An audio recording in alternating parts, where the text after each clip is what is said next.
Malam hari ini kita akan spesial membahas tentang terkait hukum-hukum yang terkait berkelindan dengan suasana Dzulhijjah.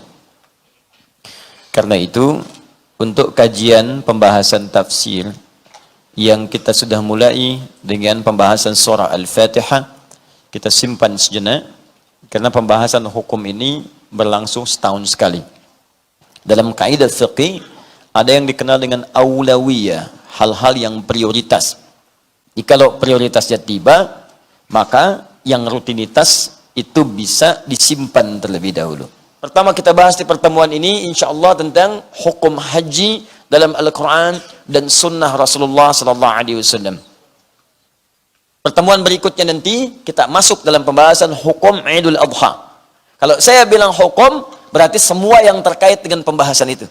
Haji, semua yang terkait dengan pembahasan haji. Mulai saat persiapan haji, seperti apa kalau ingin haji? Gitu ya? Yang kedua, pelaksanaan haji. Apa yang dilakukan saat haji? Dan yang ketiga, pasca haji. Ukuran seseorang diterima atau tidaknya hajinya oleh Allah Subhanahu wa Ta'ala. Parameter keberhasilan haji seseorang, apa ukurannya dalam Al-Quran dan sunnah Rasulullah SAW. Jelas sampai di sini? Baik, kita mulai pembahasan kita. Bismillahirrahmanirrahim. Hukum haji dalam Al-Quran dan sunnah Rasulullah SAW. Ayat pertama, Quran surah kedua Al-Baqarah ayat 196. Quran surah kedua Al-Baqarah ayat 196. Paling kiri sebelah bawah di mushaf. Baik, agak cepat. Wa atimmul hajja wal umrata lillah. Wa atimmul hajja. Perhatikan terjemahannya di mushaf terjemahan. Dan sempurnakanlah oleh kalian al-hajja, ibadah haji itu dengan benar. Wal umrata, juga umrah yang kalian kerjakan dengan benar. Lillah. Ukuran pertama kebenarannya, niatkan semua ibadah itu karena Allah Subhanahu wa Ta'ala. Niatkan semua ibadah itu karena Allah Subhanahu wa Ta'ala. Tahan sampai sini. Ya, sekarang mari kita bahas tafsirnya sebenarnya. Jika dalam Al-Quran atau dalam hadis ada kalimat yang mengiringi perintah ibadah dengan bahasa sempurnakan. Sempurnakan, sempurnakan, sempurnakan. Maka sebagian pakar tafsir memberikan penjelasan bahwa makna kalimat sempurnakan itu bukan sekedar penekanan untuk menyempurnakan, tapi juga isyarat ada orang yang menunaikannya dengan cara yang tidak sempurna. Di ketika Allah mengatakan wa atimmul hajja, sempurnakan haji, itu artinya ada orang pergi haji tapi nggak sempurna hajinya. Wal umrah, sempurnakan umrah, artinya ada orang berangkat umrah tapi nggak sempurna umrahnya. Itu sangat disayangkan. Awas, hati-hati nih, ibadah itu nanti jenisnya ada 3. Ibadah fisik, ibadah harta dan fisik. Ibadah fisik seperti sholat. Sholat itu ibadah fisik, bukan ibadah harta. Dari mulai takbir sampai salam. Dan tidak terkait dengan harta. Karena itu nggak pernah ditemukan dalam sejarah, sampai sekarang ada orang sholat, suruh bayar. Nggak ada. Datang ke alisan, ketemu DKM yang tadi misal. Ya. Ditanya mau kemana? Sholat pak. Sholat apa? Zuhur. Berapa rakaat? 4 rakaat. Baik, setiap rakaatnya 50.000 ya. Nah, itu pasti keliru. Tidak ada kaitan ibadah fisik dengan harta. Yang kedua, ada ibadah harta saja.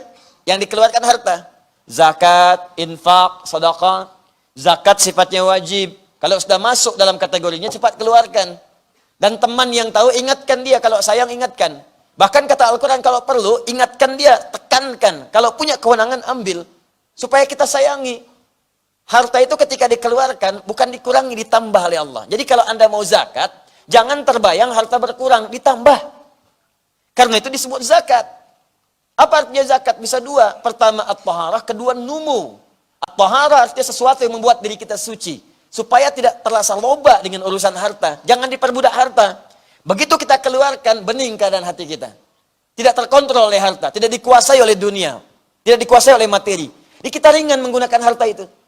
Yang kedua, numu, bertambah. Jadi semakin dikeluarkan, nambah paling minimal 10 kali lipat. Tambah, tambah, tambah. Kalau orang paham filosofi zakat itu ditambah, demi Allah saya katakan, orang nggak akan nunggu ditagih. Begitu mau keluarkan, bahkan belum tiba waktu, udah disiapkan. Bayangkan kalau mau zakat, tambah, tambah, tambah. Nanti ada infak. Infak sifatnya sukarela. Ada yang sifatnya wajib, infak suami kepada istri. Disebut dengan nafkah. Quran surah keempat ayat 34. Ada yang sunnah, pahalanya ini 700 kali lipat. Kenapa lebih besar dibandingkan zakat? Kalau zakat, wajar dikeluarkan karena wajib. Kalau sunnah, nggak wajib pun dia mau keluarkan. Makanya pahalanya lebih tinggi dibanding zakat, 700 kali lipat. Jadi kalau Anda lihat kotak-kotak itu yang lewat, itu kotak infak tuh. Walaupun nggak ada tulisannya, bukan mobil-mobilan. Ya. Jalan, tidak, kotak infak. Nah, kalau ada, keluarkan. Ukurannya keikhlasan. Semakin ikhlas, semakin baik. Ya, jangan lihat kualitasnya, jangan lihat kuantitasnya. Mungkin 100 ribu, 50 ribu, 20 ribu, 1000, nggak ada masalah. Dan ikhlas itu sesuatu yang tak perlu diucapkan. 1000, yang penting ikhlas. Paham ya? Nah, kembali kepada bab haji dan umrah. Haji dan umrah ini menggabungkan keduanya.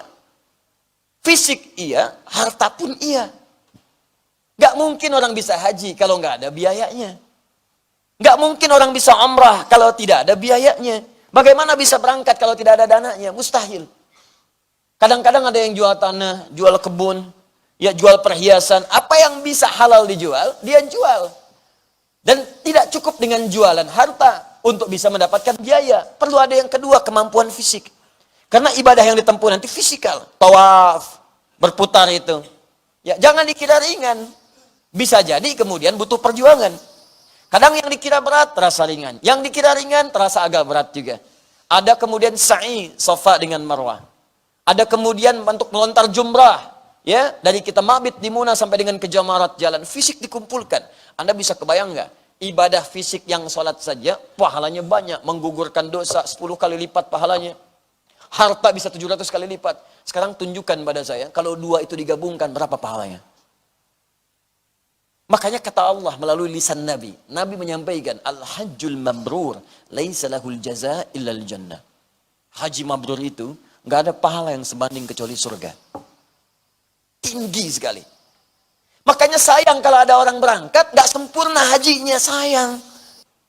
Ya sholat gak sempurna jadi ulang. Zakat gak sempurna, sayang.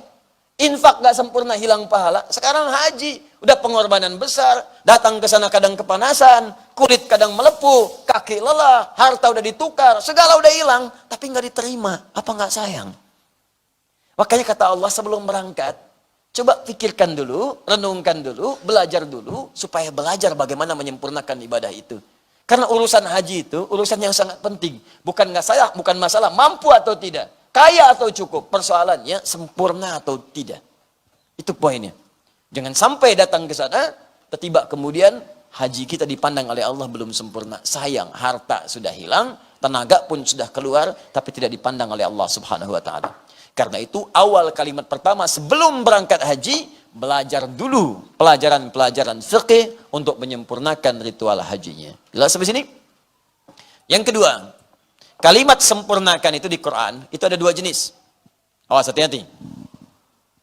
Yang pertama, ada disebutkan dengan kalimat kamula, yakmulu.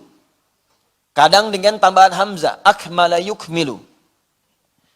Yang kedua, ada dengan kalimat tamam, atamma yutimmu, kamal dan tamam. Apa perbedaan kamal dengan tamam? Karena ketika Allah menyempurnakan agama kita menggunakan kata kamal. Quran surah kelima Al-Maidah ayat 3, keduanya disatukan. Al-yawma akmaltu lakum dinakum wa atmamtu alaikum ni'mati wa raditu lakumul islam madina. Hari ini aku sempurnakan ketentuan agamaku untuk kalian. Tapi yang paling menarik, urusan nikmat pun, harta pun disempurnakan juga. Dan aku sempurnakan nikmatku untukmu. Ketika menggunakan kalimat menyempurnakan agama, menggunakan kamal. Ketika menggunakan kalimat tamam untuk harta. Pertanyaannya, kenapa untuk haji dan umrah menggunakan kalimat tamam? Wa atimmul hajja wal umrah. Bukan wa akmilu al hajja wal umrah. Apa perbedaan di antara keduanya dan apa rahasianya? Pembahasan tentang haji di dalam Al-Quran dibagi ke dalam 3 bagian. Amalan pra haji, amalan proses haji saat sedang menunaikannya. Dan yang ketiga, amalan pasca haji.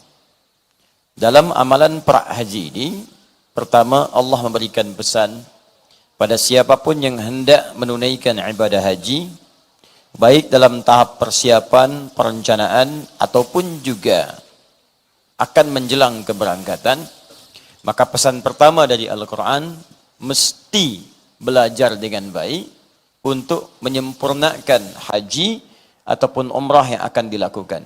Sayang-sayang biaya sudah keluar, tenaga disiapkan, tapi mendapatkan penilaian yang nihil di sisi Allah Subhanahu wa taala. Kemudian selanjutnya, kalimat menyempurnakan ini menggunakan kata tamam, derivasi kata tamam, atamma yutimmu wa atimmul hajj. Sedangkan di dalam Al-Quran, kalimat menyempurnakan itu juga diungkapkan dengan kata yang kedua, yaitu kamal, akmala yukmilu. Keduanya disatukan di surah kelima Al-Ma'idah ayat yang ketiga.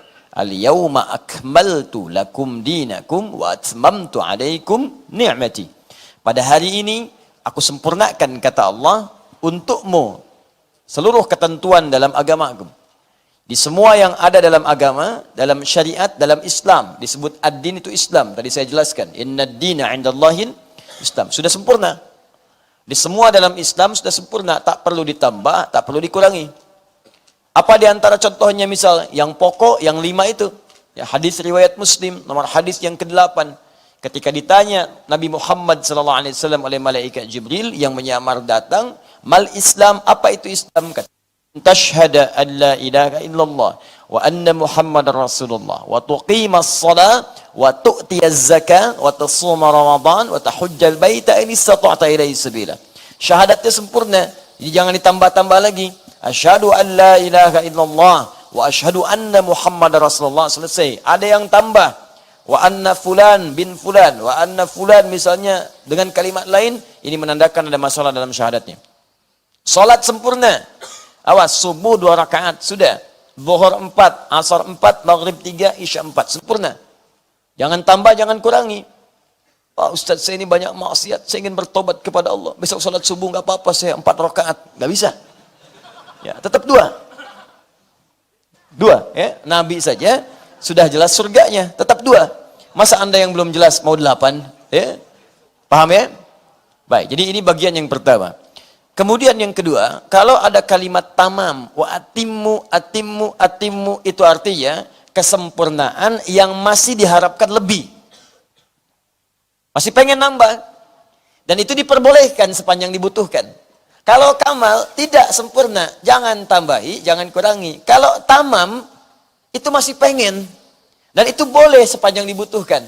Makanya ketika Allah menyebutkan nikmat, awas, awas. Wa al-yawma akmaltu alaikum lakum dinakum wa atmamtu alaikum ni'mati. Ni'mati, hari ini aku sempurnakan, cukupkan nikmatku untukmu. Kenapa kalimat nikmat menggunakan tamam? Karena setiap manusia itu umumnya kalau sudah diberikan, pengen nambah. Selalu ingin lebih. Dia butuh sepeda, Allah kasih sepeda. Apakah kalau sudah dapat sepeda cukup? Belum tentu. Kalau sudah diberikan sepeda, pengen apa? Motor, sehingga jadi sepeda motor.